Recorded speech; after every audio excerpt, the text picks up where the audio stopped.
सृष्टि का आरंभ भी शिव है और अनंत भी। वो सद्गुण है और निर्गुण भी। वो आदि भी है और अनंत भी। भव है शिव की लीला और भव है शिव। आपको बता दें कि इसी भव्य शिव की लीला को देखने के लिए आज हम साक्षी बने हैं दुधेश्वर नाथ मंदिर के। जी हाँ, और आज आपको दिखाएंगे और आपको ये भी बताएंगे कि आखिरकार दुधेश्वर नाथ मंदिर का जो इतिहास है वो रावण काल से जुड़ा हुआ है। और साथ ही साथ शिवरात्रि है, तो शिवरात्रि के मौके पर लोगों की क्या कुछ मान्यताएं हैं, लोग किस तरीके से भक्ति में लीन हैं, वो भी जानेंगे। तो चलिए आपको दिखाते हैं।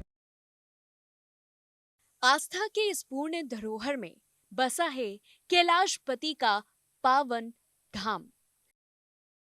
गाजियाबाद का दुधेश्वर देव मंदिर, जिसे कहा जाता है पवित्र शमशान मंदिर की ख्याति दूर दूर तक फैली है। इसकी महिमा का जितना बखान हो उतना ही कम है। जो एक बार महादेव के इस धाम में आ गया, समझो उसके सारे दुख भस्म हो गए।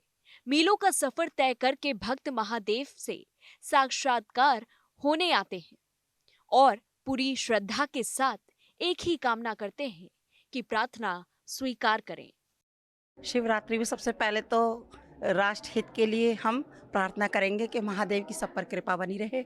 और हम चाहते हैं जिस प्रकार महादेव दीन दुखियों पे सब पर कृपा बनाए रखते हैं, ऐसे ही समानता सब पे बनाए रखें। भोले हैं वो तो शंकर हैं, सबके घट घट मन मन में निवास करते हैं, हर कंकण में भोले हैं। और देखिए, आस्था को ही नमस्कार है, आस्था ही प्रेम विश्वास हमारे भोले बाबा पे है। काफ़ी साल से हम इस मंदिर में आते जा रहे हैं और ये इतना सिद्धेश्वर है, जो मनोकामना मन से मांगो वो संपूर्ण होती, कभी निराश नहीं करते महादेव। आप यहीं रहती हैं?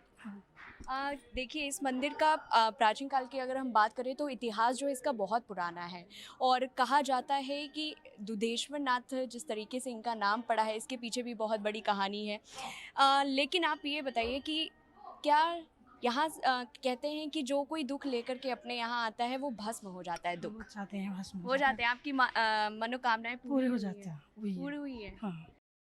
शिव का ये वो दिव्य धाम है जिसका पुराणों में भी वर्णन है। यही वो पावन स्थान है जहां रावण और उसके पिता ने महादेव की तपस्या की थी। आस्था के पौराणिक मंदिर से जुड़ी कई कथाएं और चमत्कारों की कहानियां हैं, जिनके बारे में जितना जानेंगे उतना ही हैरत में पड़ जाएंगे। जमीन से 3.5 फीट नीचे स्थापित है दुधेश्वर महादेव, जिनकी एक झलक पाकर भक्त बेहाल हो जाते हैं। कोई दूध से तो कोई फूलों से दुधेश्वर महादेव का अभिषेक करता है, या यूं कहें कि ये भक्तों की अटूट आस्था का अभिषेक है। हमारे दुधेश्वर भगवान का जो है बहुत महिमा है, पूरे विश्व से लोग आते हैं। विशेष रूप से आज रात को 12 बजे से ही, जैसे आज शिव बारात निकलेगी जहाँ पर अपना ये जशीपुरा मोड़ से लेके यहाँ मंदिर तक, और फिर भगवान का जो जलाभिषेक 12 बजे से शुरू हो जाएगा। ऐसा तो शिवरात्रि जो है पूरा मतलब मान लीजिए 24 घंटे की यहाँ रहती है। तो हमारे यहाँ बहुत दूर दूर से भगत आते हैं। एक हफ्ते से पूरा हम लोग पूरा व्यवस्था में बनाने के लिए पूरा ये लगे हुए हैं। यहाँ पर 4 पैर का जो है विशेष रूप से 8 पैर का पूजन होता है, 4 पैर का आरती भी होता है, और भगवान का विशेष जैसे आज शाम को भी श्रृंगार होगा, फिर कल सुबह भी 3 बजे आरती वगैरह है और श्रृंगार वगैरह होगा। उसके बाद में शाम को, परसों शाम को भी होगा। तो इस तरह से हमारा यहाँ 2 दिन की जो है विशेष रूप से शिवरात्रि, महाशिवरात्रि का ये महोत्सव जो है फागुन की शिवरात्रि को मनाया जाता है कि शिवरात्रि का पूजा करने से पुनर्जन्म नहीं होता है और भगवान शिव का विवाह महोत्सव भी होता है। तो बोलते संचित पाप विनाशी लिंगम तत्प्रणाम सदा शिवलिंगम सर्व सुगंधि लेपित लिंगम पंकजार शोभित लिंगम। तो भगवान शंकर जी का उपासना करने से सब प्रकारों का विकारों का और मोक्ष की प्राप्ति होती है, और सब प्रकारों की जो भी व्यक्ति की मन की इच्छा है वो महादेव जी पूर्ण करते हैं। जहां भी भगवान शिव की पूजा होती है वहां नदी यानी भगवान भोले के द्वारपाल सदैव विराजित होते हैं। बगैर नंदी महादेव की पूजा अधूरी मानी जाती है, और यही वजह है कि हर शिव मंदिर के बाहर नंदी की मूर्ति जरूर होती है। यहाँ भी नंदी जी का अभिषेक करने के बाद ही भक्त भोलेनाथ की आराधना करने आगे बढ़ते हैं। नंदी भगवान शिव के प्रधान सेनापति भी हैं। तभी तो बच्चा हो या कोई बड़ा, हर कोई नंदी के कान में अपनी मनोकामना कहना नहीं भूलता। मनोकामना को पूर्ण करने वाले हैं बाबा भोलेनाथ, माँ पार्वती, शिव परिवार की जय हो, भोलेनाथ की जय हो। कहाँ से आई हैं? हम सादरा से आए हैं, दिलसाद गार्डन से। भोले बाबा की कृपा जो है वो बरसती है। बहुत हमेशा बरसती है, उनकी इतनी कृपा है कि बस हमारा पूरा परिवार ही उनसे चल रहा है। अच्छा, हाँ। शिवरात्रि को किस तरीके से कल बनाया जाता है? शिवरात्रि को बहुत धूमधाम से मनाते हैं पूरी फैमिली। हम भोले के दर्शन करने आए हैं, हमारी पूरी फैमिली करके गई है दर्शन भोलेनाथ के। उनकी जयकारा, भोलेनाथ की जय हो, माँ पार्वती की जय हो, हर हर महादेव। इस मंदिर में एक ही मनोकामना पूरी होती है। कोई 40 दिन अपने मन से जल चढ़ा ले तो मनोकामनाएं पूर्ण होती हैं। यहाँ कहा जाता है 40 दिन ज्योत भी अगर कोई जला दे तो भी मनोकामनाएं जो है वो पूरी हो जाती है। हम तो 40-45 साल से आ रही हूँ। ऐसा हुआ है आपके साथ कोई ऐसा चमत्कार? कई बार हो जाता है, चमत्कार होता है, दिखाई देते हैं भोले बाबा, सारे पूर्ण काम कर देते हैं। जो सोच के चलते हैं वो भी नहीं होता, वो नहीं होता वो भी हो जाता है हमारा काम। अच्छा, कभी ऐसा भी हुआ है कि कई बार ऐसा होता है कि हमें भी भगवान इशारा कर रहा होता है, जैसे हमारे साथ कुछ गलत हो रहा होता है तो भी हमें एक तरह से संकेत दे देता है? संकेत, हाँ, मतलब ऐसे मन में आता है कि ये काम मत करो भाई, ये गलत काम है, गलत रास्ते मत जाओ। मतलब हमारे तो बहुत श्रद्धा है, हमारे बच्चे भी आते हैं, हम भी आते हैं। मतलब 15-16 साल की थी मैं, 40-45 साल से आ रही हूँ मैं। सोमवार को कीर्तन भी होता है, हर चीज़ होती है। बहुत अच्छा है, मतलब बहुत अच्छा लगता है, सुकून मिलता है बहुत ज़्यादा। गाजियाबाद का दूदेव मंदिर अपने आप में इतिहास के कई पहलू समेटे हैं। पुराणों में हरनंदी नदी के किनारे हिरण गर्भ ज्योतिर्लिंग का वर्णन मिलता है। हरनंदी यानी ब्रह्मा जी की पुत्री, जिसे अब आप हिंडन के नाम से जानते हैं। उसी नदी के किनारे रावण के पिता ने भगवान शिव को प्रसन्न करने के लिए घोर तप किया। क्या है इस मंदिर से जुड़ी पौराणिक मान्यता और कैसे यह कहलाने लगे दूधेश्वर महादेव? ये जो है बहुत प्राचीन मंदिर है। काशी विश्वनाथ जो नाथ मंदिर है उसका उप ज्योतिर्लिंग के रूप में है। वैकुंठ चतुर्दशी को भगवान दूधेश्वर प्रकट हुए थे। जो कार्तिक की वैकुंठ चतुर्दशी आती है उसी समय भगवान प्रकट हुए थे। तो प्राचीन काल में जैसे कि ऋषि जो है विश्वेश्वर ऋषि, जो रावण के पिता थे, विश्वेश्रवा ऋषि ने जो है इस लिंग को स्थापना किया था। और कालांतर में फिर ये पे भाई आपका ये टीला बन गया बहुत बड़ा। तो यहाँ पर जो है गाय आती थी गांव की, केला गांव की, जो इसमें ये अनन नदी जो हरनंदी बोलते हैं इसको, जो ब्रह्मा जी की पुत्री है, छोटी गंगा जी की बहन है। तो इसके किनारे बहुत बड़ा ये कैलाश था। तो यहाँ पर जो है बोले गाय चरती थी। तो यहाँ पर जब देखा कि भाई गाय का दूध स्वतः गिरता है तो लोगों ने खुदाई किया, तो यहाँ शिवलिंग निकला, दूध से प्रसन्न ईश्वर दूधेश्वर। ये है महादेव का चमत्कार, और चमत्कार ऐसा जो विश्वास की कसौटी को और हरा कर देता है। गायों के दूध से विसर्जित होने के कारण ये दूधेश्वर या दूतेश्वर महादेव कहलाए। रावण के बारे में तो आप जानते ही हैं। बता दें कि रावण जो थे वो भी भगवान भोले के सबसे बड़े जो थे भक्त थे, और साथ ही साथ इस मंदिर में उन्होंने अपना पहला सिर त्याग किया था।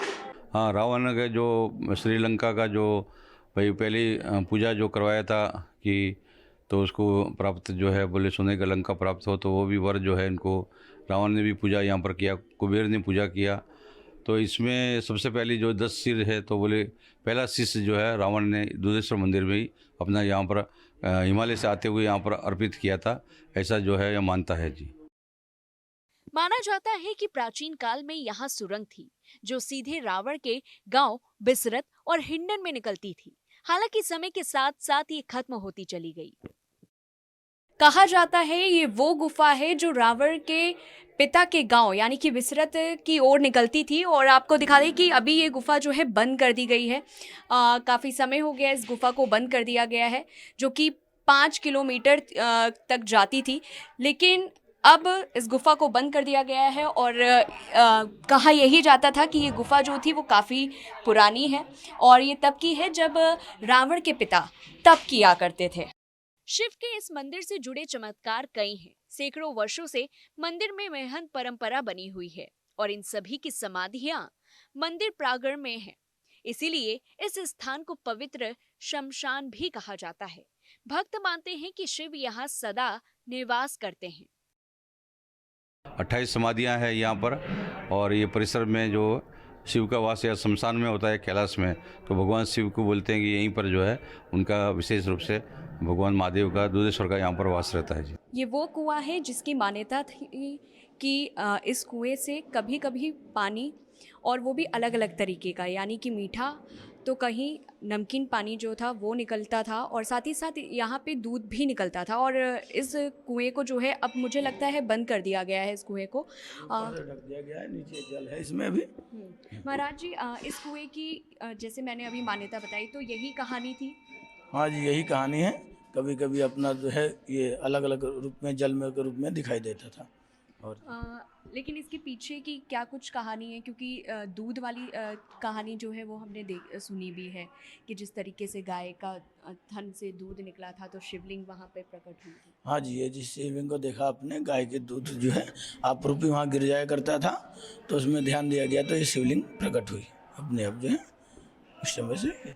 भोले देवों के देव है, महादेव है। उनसे बड़ा तो कोई देव है ही नहीं धरती पर। और रुद्र से लेके संहार से लेके पालन करता है भगवान शिव। और ओंकार, शिवरात्रि मना रहे हैं। शिवरात्रि के दिन हम पूरे दिन अपना व्रत रखते हैं। उपवास करने के बाद मंदिर जाते हैं, भगवान शिव को अभिषेक करते हैं उनका, माँ गौरी के साथ, उनके पूरे परिवार के साथ। और उसके बाद शाम को अपना उनको भोग लगाकर भोजन करते हैं, वो भी फलाहार। वो भी मैं दिल्ली से आई हूँ। दिल्ली से आई हाँ, हैं? कमला नगर से, क्योंकि मैं यहाँ की लड़की हूँ, तो यहाँ पैदा हुई हूँ, शादी वहाँ हुई है, तो फिर अब इसलिए हम जब भी कोई होती है बात तो यही आते हैं। तो अब कल तो मुश्किल था क्योंकि दर्शन में यहाँ, इसलिए आज आके दर्शन कर लिया महादेव के। बढ़िया। कब से आ रही हैं यहाँ पर? मैं तो जन्म से मैं यहाँ की बेटी हूँ भाई। यहाँ साक्षात्कार भोलेनाथ है। साक्षात्कार कहा जाता है कि हर वक्त निवास रहता है। बिल्कुल, जिसको यहाँ प्रीत लग जाती है वो कहीं नहीं जाता। ये दरबार ऐसा है, मैं खुद अनुभव करे हुए हूँ। भोलेनाथ यहाँ साक्षात हैं। मैं यहाँ आती थी, उन्होंने मुझे इतना वो करा कि अब मुझे कोई चीज़ सूझती ही नहीं। उनके अलावा अगर कहीं इधर उधर भटकती हूँ फिर बुला लेते हैं, आजा बेटे लाइन में आजा, मेरे पास ही आजा। तो ये दरबार छूटता नहीं भाई। मैं तो बहुत मानती हूँ अपने भोलेनाथ को। और कल शिवरात्रि है तो क्या कहने भाई, भोलेनाथ तो भोलेनाथ हैं, माँ भवानी भी उनके साथ हैं, सबकी मुराद पूरी करते हैं, सब पे अपनी कृपा बसाते। जिन्होंने विष पी लिया जग के कल्याण के लिए, अरे उससे महान देवता और कौन होगा। शिवरात्रि का पर्व और इस मंदिर का प्राचीन इतिहास हम सब ने जाना। साथ ही साथ महाशिवरात्रि का पर्व है और भक्तों का तांता लगना जो है वो भी शुरू हो चुका है। हर कोई शिव जी का गुणगान गा रहा है, हर कोई शिव जी की भक्ति में लीन है, शिव जी से अपनी मान्यता जो है वो मांगने आ रहा है, और हर कोई इस मंदिर में आकर एक सुकून पा रहा है। और ये भी कहा जा रहा है कि उनकी मान्यताएं जो है वो सारी पूर्ण हुई हैं, क्योंकि इस मंदिर में साक्षात भगवान शिव का ही वास है। कैमरा पर्सन रविकांत के साथ मैं जूही तोमर, न्यूज़ 1 इंडिया।